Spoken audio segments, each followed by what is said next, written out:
الحمدللہ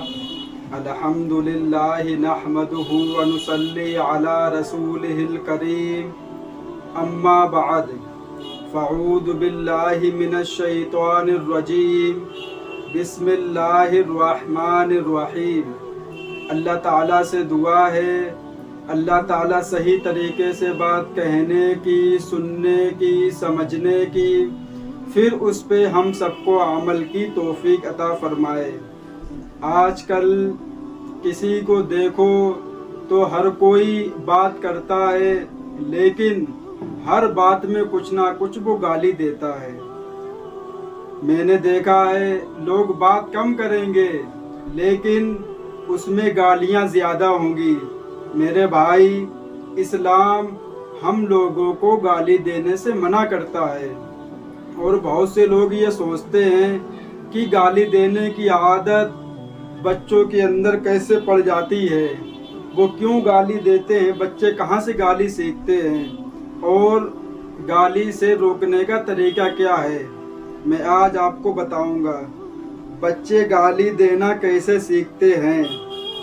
اگر والدین اپنی زبانوں پر قابو نہیں رکھتے اور وہ اپنی اولاد کے سامنے لڑتے جھگڑتے فحش گالیوں کا تبادلہ کرتے ہیں تو اولاد پر بھی اس کا اثر پڑنا شروع ہو جاتا ہے۔ وہ سمجھتے ہیں یہ الفاظ جو ہمارے والدین کی زبان سے ہمہ وقت نکلتے رہتے ہیں شاید برے نہیں ہیں، پھر وہ بھی بے جھجک وہی گالیاں دیتے ہیں۔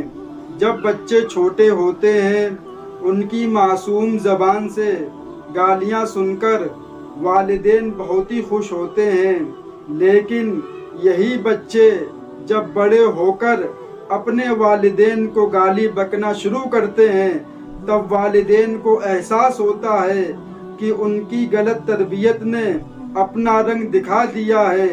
اسی طرح بری صحبت کے ذریعے بچے گالیاں سیکھتے ہیں۔ جب بچہ اپنا زیادہ وقت ان کے ساتھ صرف کرنے لگتا ہے تو پھر وہ ان سے گندی گالیاں اور فحش کلمات کو سیکھتا ہے، اور وہ ان کے نقش قدم پر چلتے ہوئے برے اخلاق، بری تربیت پر چڑھنے لگتا ہے۔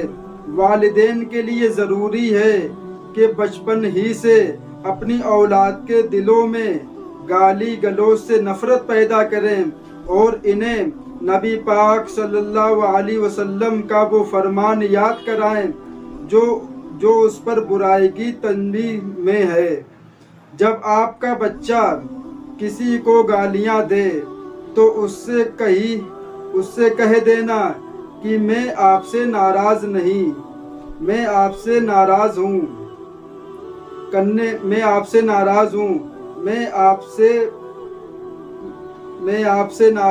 آپ نے مجھے اور اپنے بابا کو گالی دی ہے۔ اس طرح بچہ سہم جائے گا اور کہے گا میں نے آپ دونوں کو ہرگز گالی نہیں دی ہے۔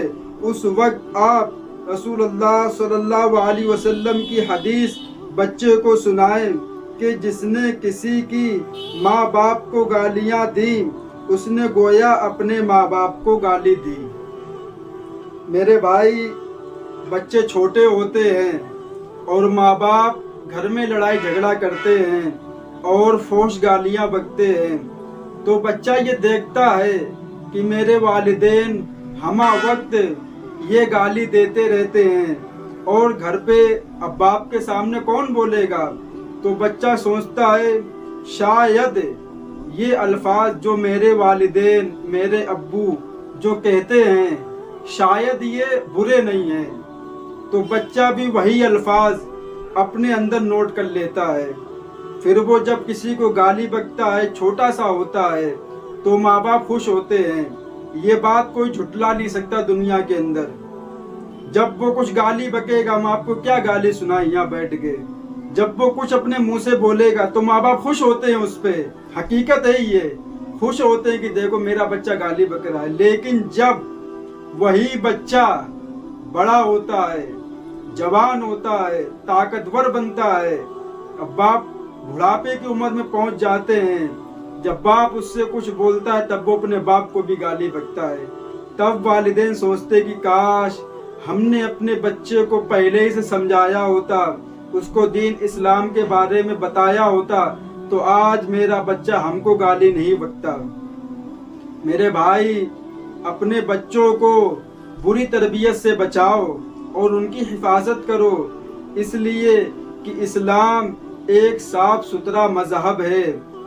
کسی بھی مذہب میں نہیں بتایا گیا ہے کہ گالی کیا ہے، کچھ بھی نہیں ہے، لیکن اسلام میں کیا ہے؟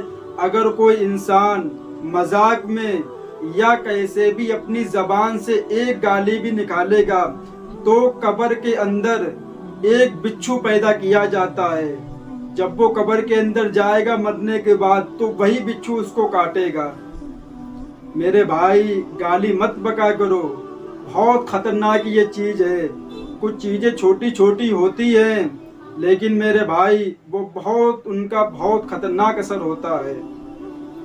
ایک بار کا واقعہ ہے، نبی پاک صلی اللہ علیہ وسلم کہیں جا رہے ہوں گے، آپ صلی اللہ علیہ وسلم، تو کسی قبر کے پاس آپ صلی اللہ علیہ وسلم ٹھہر گئے۔ وہاں پہ 2 قبریں تھیں اور نبی پاک صلی اللہ علیہ وسلم نے فرمایا ان دونوں قبروں میں عذاب ہو رہا ہے۔ تو صحابہ کرام نے عرض کیا، اے اللہ کے رسول، کس بات پہ عذاب ہو رہا ہے؟ نبی پاک صلی اللہ علیہ وسلم نے فرمایا، پہلا وہ شخص جو پیشاب کی چھینٹوں سے نہیں بچتا تھا۔ اب دیکھو، اسلام کے اندر کوئی بھی جانور یا کوئی انسان کہیں بھی پیشاب کرے تو اس کو ان پیشاب کی چھینٹوں سے بچنا چاہیے۔ پیشاب کرتے رہتے ہیں کہ بکری ہے، بکرا ہے، گائے ہے، بھینس ہے، انسان بیٹھا ہوتا ہے تو بچتا نہیں ہے، اس سے سوچتا کیا ہے، اوپر پڑ رہی ہے، کوئی دقت تھوڑی ہے۔ لیکن میرے بھائی، جب ہمارے نبی سے پوچھا تو نبی پاک صلی اللہ علیہ وسلم نے فرمایا، پہلا وہ انسان جو پیشاب کی چھینٹوں سے نہیں بچتا تھا، وہ ایسے گناہ نہیں تھے جس سے انسان نہیں بچ سکتا، آرام سے بچ سکتا ہے۔ کوئی پیشاب کر رہا ہے جانور، آپ دور ہٹ سکتے ہو، کیوں اس کے پاس کھڑے ہوئے ہو؟ اور دوسرا انسان شاید وہ تھا جو غیبت کیا کرتا تھا، دوسروں کی باتیں ادھر ادھر بول دیا کرتا تھا۔ میں بات لے کے چلا تھا گالی کے اوپر۔ میرے بھائی، اپنے بچوں کو سدھارو اور ان کو دین اسلام کی باتیں بتاؤ، لیکن آج کل بچے والدین یہی سوچتے ہیں کہ میرا بچہ اسکول میں جائے، اچھی پڑھائی کرے، اچھی نوکری کرے، بس یہی سب والدین کی خواہش ہے۔ لیکن کوئی یہی نہیں سوچتا ہے کہ اگر ہم دنیا سے چلے گئے قبر کے اندر تو وہاں میرا کون ساتھ دے گا؟ کوئی پوچھنے آئے گا؟ کوئی نہیں پوچھنے آئے گا۔ اگر اپنی اولاد کو قرآن پڑھایا ہوگا، دین اسلام کی باتیں بتائی ہوں گی اور انہیں یہ سمجھایا ہوگا کہ جب کوئی انسان مر جاتا ہے تو اس کو ایصال ثواب کی بہت ضرورت ہوتی ہے، اور جو زندہ ہوتے ہیں اگر وہ قرآن پڑھ کے اس کے لیے بخشیں تو اللہ تعالیٰ اس کا ثواب ان مردوں کو پہنچا دیتا ہے۔ اگر یہ آپ نے بتایا ہوگا اپنے بچوں کو تو جب آپ کا انتقال ہوگا تو آپ کا بیٹا بھی قرآن پڑھے گا اور اللہ تعالیٰ کے سامنے ہاتھ پھیلا کے بیٹھے گا اور دعا کرے گا، اے اللہ میرے ابو کی مغفرت فرما، ان کے گناہوں کو معاف فرما، ان کو جنت الفردوس میں اعلیٰ سے اعلیٰ مقام عطا فرما، جب وہ آپ کے لیے دعا کرے گا۔ لیکن میرے بھائی، اگر آپ نے اس کو اسکول میں پڑھایا اور اس کو اسلام کی تعلیم نہیں دی تو میرے بھائی، انتقال ہونے کے بعد ہم کو کوئی پوچھنے نہیں آئے گا قبر کے اندر، ہلو حافظ عبدالستار صاحب، آپ کیسے ہو، آپ کیا کر رہے ہو، کوئی پوچھنے نہیں آئے گا۔ لیکن جو ہم سے محبت کرنے والے ہیں وہ بھی ہم کو دیکھنے نہیں آئیں گے میرے بھائی، اس لیے کہ ایک اولادی ہوتی ہے، اگر ہم نے اس کو سکھایا، اس کو پڑھایا تو مرنے کے بعد وہ میرے کام آئے گی اور ہم کو قرآن پڑھ پڑھ کے بخشے گی۔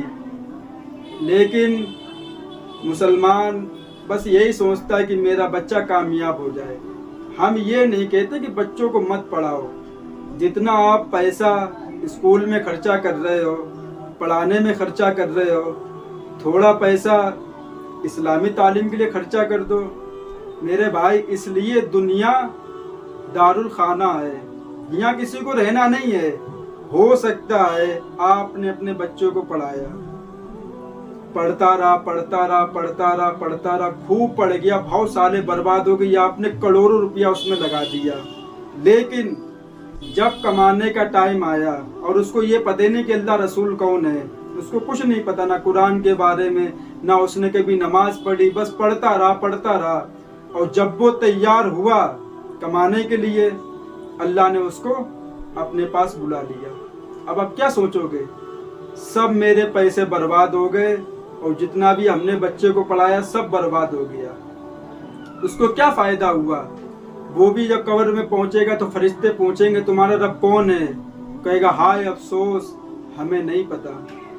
جب فرشتے پوچھیں گے تمہارا دین کیا ہے؟ وہ کہے گا ہائے افسوس ہمیں کچھ نہیں پتا۔ فرشتے پوچھیں کس کی امت میں ہو؟ کہے گا ہائے افسوس ہمیں کچھ نہیں پتا۔ یہی سوال دے گا جب اس کو پتہ ہی نہیں ہے کہ کون ہے دنیا، کس نے بنائی ہے، کون کھلانے والا، کون پلانے والا، کون موت دینے والا، کون زندہ کرنے والا، اس کو پتہ ہی نہیں ہے، تو وہ کیا قبر کے اندر بولے گا؟